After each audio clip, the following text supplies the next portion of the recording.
Hello class 10th, it's Vaishali Aggi here.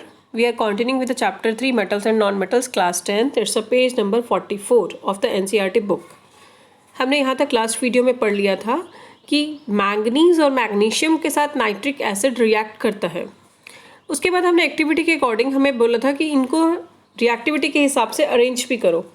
तो हमने क्या देखा, मैग्नीशियम सबसे ज़्यादा रिएक्टिव है, एल्यूमिनियम उससे कम, जिंक उससे कम और Fe मीन्स आयरन उससे कम।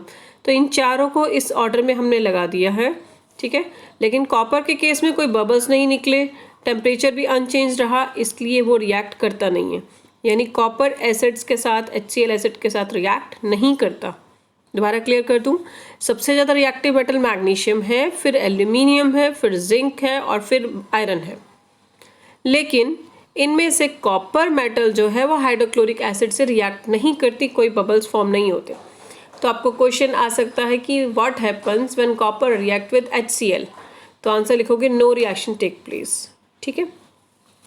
उसके बाद हम चलते हैं इस येलो बॉक्स के ऊपर। इस ऑरेंज बॉक्स में थोड़ा येलो थोड़ा ऑरेंज, इसमें है एक्वा रिजिया। एक्वा रिजिया को हम रॉयल वाटर भी कहते हैं।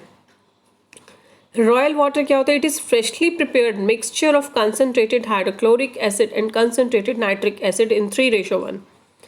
यानी कि एक्वा रेजिया एक सॉल्यूशन है जिसका नाम रॉयल वाटर भी है। उसको कैसे प्रिपेयर किया जाता है? थोड़ा सा हाइड्रोक्लोरिक एसिड लेके और थोड़ा सा नाइट्रिक एसिड लेके। कितना कितना लेना है? जो HCl है उसके 3 पार्ट्स लेने हैं। अगर मैं 100 ml सॉल्यूशन बना रही हूँ तो 75 ml में HCl लूँगी और 1 यानी कि 25 ml में HNO3 लूँगी। 1 पार्ट इसका और 3 पार्ट उसके लेके मैं एक्वा रेजिया सोल्यूशन बनाऊँगी। अब मैं इस एक्वा रेजिया सोल्यूशन का करूँगी क्या बना के? ये एक्वा रेजिया सोल्यूशन तो एक बहुत स्ट्रॉन्ग एसिड बन गया, क्योंकि दोनों कंसनट्रेटेड एसिड इसको, concentrated means very strong acids को मिक्स किया हुआ है इसमें। तो अब मैं इसमें, जो आपको ज्वेलर्स की शॉप पे जाते हो, आपका गोल्ड मैला हो जाता है तो आप उसे वॉश कराते हो, तो वॉश किस में कराते हो? एक्वा रेजिया सोल्यूशन में। वो एक एक्वा रेजिया सोल्यूशन होता है, फ्यूमिंग होता है, उसमें से धुआं निकल रहा होता है, कभी आपने देखा हो तो जैसे उसके अंदर वो गोल्ड या फिर सिल्वर के ऑर्नामेंट्स ज्वेलरी डालते हैं, तो जैसे वो बाहर निकलते हैं बिल्कुल शाइन करती है, न्यू मेटल्स की तरह बाहर आते हैं। तो वो कौन सा सोल्यूशन है? Aqua regia. ये आप लैब में भी प्रिपेयर कर सकते हैं। 2 एसिड्स को मिला के HCl एसिड के 3 पार्ट्स ले लो और नाइट्रिक एसिड का 1 पार्ट लेके ये एक्वा रेजिया सोल्यूशन तैयार हो गया। That is very fuming. Fuming means बहुत ज़्यादा हार्म, अगर ये फ्यूमिंग मीन्स इसमें से धुआं निकलता है, बहुत जलने वाला है ये।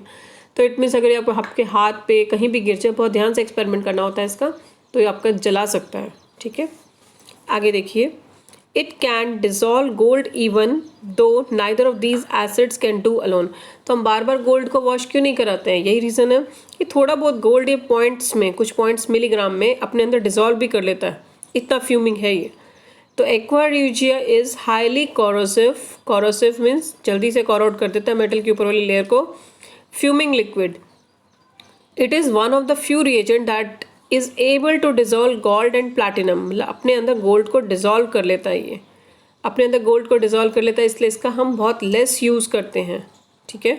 फ्यूमिंग है ये बहुत ज़्यादा और अपने अंदर गोल्ड को डिजॉल्व कर लेता है, यानी कि कुछ मिलीग्राम में गोल्ड कम हो सकता है। ये आपने पहले छोटी क्लासेस में भी पढ़ा हुआ है कि क्यों हम बार बार ज्वेलरी क्यों वॉश नहीं कराते अपनी गोल्ड की।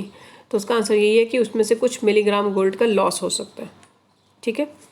तो दोबारा बता रही हूँ, एक्वा रेजिया का दूसरा नाम रॉयल वाटर है। और रॉयल वाटर कैसे फॉर्म होता है? 2 एसिड्स को मिला के, hydrochloric acid and nitric acid. कितने रेशो में? 3:1 रेशो में। और इसका नेचर कैसा है? It is highly corrosive and fuming liquid, right. यहाँ तक आपका ये टॉपिक क्लियर हो गया है। उसके आगे हम नेक्स्ट वीडियो में कर रहे हैं।